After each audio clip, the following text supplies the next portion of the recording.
Next on Worcester News Tonight, formal charges against a Webster man police say caused a fatal accident involving a state trooper on the Mass Pike. Plus, parents at a city school are learning more information on a bizarre incident involving a teacher. Good evening and thanks for joining us. I'm Tim McCone. A Webster man now faces formal charges including manslaughter and motor vehicle homicide. Prosecutors say David Naguna crashed into Trooper Thomas Clardy's cruiser, killing the veteran state trooper. The accident happened on the Mass Pike in March, and today District Attorney Joseph Early Jr. says Naguna had visited a medical marijuana clinic earlier in the day and had THC in his system.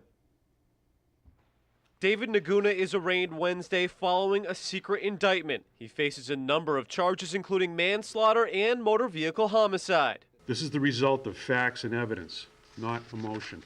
District Attorney Joseph Early Jr. says Naguna crossed all 3 lanes on the Mass Pike before slamming into State Trooper Thomas Clardy's vehicle at more than 80 miles per hour, killing the father of 7. Everything we have in the investigation so far does not point to an intentional accident. I know that rumor's been out there, but let me dispel that right now. We do not have any evidence that this was an intentional act.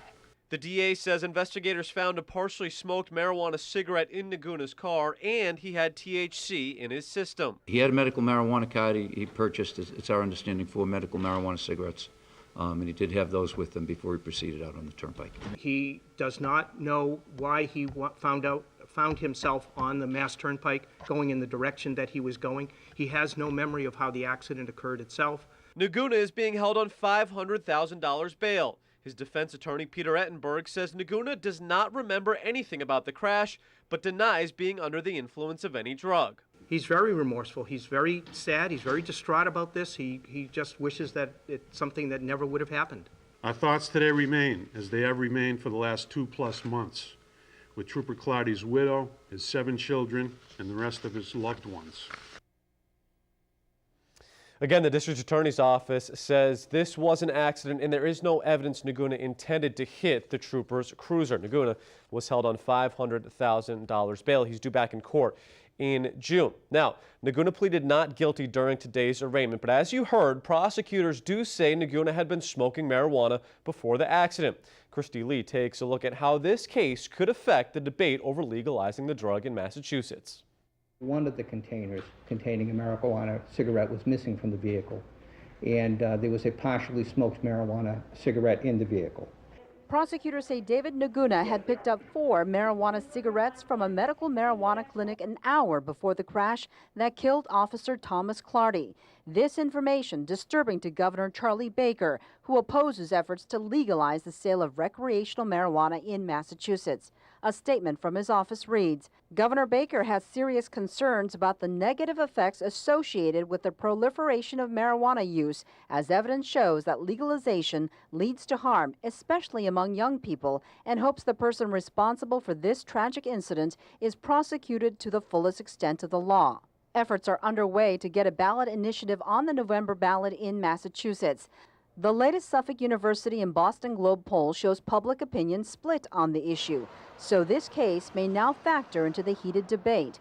A question that many critics bring up, is smoking pot then driving like drinking and driving? We do have evidence that there was THC within his blood, which he should not have been operating with the level. 6 states have set a legal threshold for how much marijuana can be detected in the blood before a person is considered too impaired to drive. What is that threshold in Massachusetts? The experts will get into that more at trial. I'm not going to get into that. The man who led police on a 50-mile chase last week is arraigned Wednesday on charges including assault with a dangerous weapon. Authorities say he was wanted on multiple warrants and failed to stop for police on many occasions. Our Olivia Lemon was in court today for his arraignment and has the latest.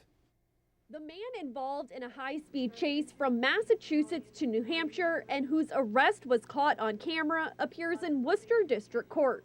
Wednesday, 50-year-old Richard Simone faces multiple charges, including assault and battery with a dangerous weapon from a different chase. It happened 3 days earlier in Millbury. A second police cruiser, in an attempt to get Mr. Simone to pull over, pulled in front of him in a stationary position. Mr. Simone continued on at a high rate of speed and only turned moments before striking that police cruiser. Millbury police attempted to pull Simone over because he had an outstanding warrant for violating probation. Mr. Simone continued on. He made it to Route 146, and then he made it to Route 495 northbound, at which time the Millbury police officers determined it was unsafe to continue pursuit, and they stopped the chase. 3 days later, Holden police spotted Simone and attempted to pull him over. Simone traveled more than 50 miles and into New Hampshire before the chase eventually ended. His lawyer says Simone suffered a brutal beating and is significantly handicapped from the way police apprehended him. A week later, he's still suffering from significant vision issues, hearing impairment, and what he's considering pressure in his head. Simone was already arraigned in New Hampshire, where he waived his extradition. He has a lengthy criminal record, including prior convictions for assault and battery. The two-state chase, including the actions of 2 police troopers, is under investigation. Olivia Lemon, Worcester News Tonight. Simone is being held without bail tonight. Well, Congressman James McGovern calls out Republican leadership Wednesday as the House debates the National Defense Authorization Act. McGovern says it's Congress's duty to vote on the U.S. military operation against ISIS in the Middle East. He offered an amendment to prohibit funds for deployment of troops in Iraq or Syria to fight ISIS if an authorization or military force has not yet been enacted. Told us that it would be better for the 114th Congress to debate and pass an AUMF for Iraq and Syria rather than the 113th Congress. Well, here we are, 16 and a half months into the 114th Congress with no thought of taking up an AUMF on battling the Islamic State. I guess this Congress is just too damn chicken to do its job when it comes to war. And we're going to kick the can into the 115th Congress, or maybe the 116th Congress. Enough with the excuses. Enough. McGovern's amendment was rejected by Republicans in the House Rules Committee. Well, professional soccer players coming to Worcester Wednesday evening. Members of the New England Revolution served dinner to homeless veterans at Veterans Inc. And as our Jennifer Zarate reports, it's one way the team is giving back this month to those who served our country. We try and get out in the community as much as possible, and we try and pick a different charity every single month to reach out to and try and help support. New England Revolution players Brad Knighton and Steve Newman joined fellow volunteers at Veterans Inc. to serve dinner to homeless veterans Wednesday night. Just a short trip from Gillette Stadium, where the pro soccer players call home, Knighton says they were happy to get involved with Veterans Inc. For us to come out here and serve these guys dinner and respect these guys that served our military and served our country well. It's just the smallest thing that we could do to give back. We thought, what better way to come out here and help serve them food and get to know some of the veterans. President and CEO of Veterans Inc., Vincent Peroni, says they were happily shocked when they heard the team had chosen them to come this month to support their veterans in need. To have the New England Revolution team show up and serve a meal to our veterans, you can't imagine the lifting of the spirit, the morale boost that gave to our guys. Knighton says for him the visit was special because he comes from a military family. This means a lot. My family's been in the military. My grandfather was in the Navy, and my brother is an actual Marine right now. So for me to get back and involved in Veterans Inc. and everything, it really is true and dear to my heart. Serving dinner is part of the team's effort to give back. They'll host a clothing drive for Veterans Inc. at their next home game. We can't thank them enough, and this is the least we can do for them. The team is working to help local charitable organizations such as the Greater Boston Food Bank, Cradles to Crayons, More Than Words, and the Confetti Foundation. In Worcester, Jennifer Zarate, Worcester News Tonight. And the Revs' next home game is Saturday night at Gillette Stadium in Foxborough. Well, a new firefighter is off the job and free on bail after being caught videotaping a naked woman in a tanning booth in Spencer.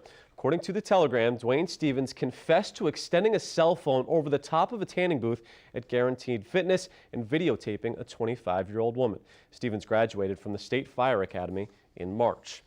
Firefighters in Holden battled a brush fire on Harris Street. Holden's fire chief says it's the second fire in the area in a little over a week. Wednesday's fire burned into the median of Interstate 190. The chief says the fires are suspicious and he's asking Holden police to provide more patrols in the area. They also are asking for the public to contact the Holden Fire Department if they have any information on these suspicious fires. Concerned parents meeting with school officials Wednesday about Tuesday's incident at Rice Square School. Witnesses say one of the school's teacher was outside the school threatening people and at one point ran into oncoming traffic. The teacher is said to be undergoing a mental health evaluation, but a lot of mystery remains over what may have caused the teacher's behavior. Arraignment Madison has more. He jumped up on the dumpster and was just acting all erratic, like screaming, yelling, and then he ran across the street. He was shirtless and shoeless, sockless, as he was running up Massasoit Road. Just really bizarre. I wonder if the kids saw him. According to witnesses, several students did see what happened Tuesday afternoon at Rice Square School. Apparently some parents have One of them was Franco Girardi's son, who says the teacher took off some of his clothes and was screaming at students. Just saying crazy things, threatening my son. I'm going to get you. I'm going to come back and get you. And my son was running away, and, he's throwing his whistle all over the place. School officials and police are at the school Wednesday investigating the incident. The teacher may have had physical contact with some students, but school safety liaison Robert Pizzella won't say if anyone was injured or what sparked the behavior. Well, we understand this was a very spontaneous thing.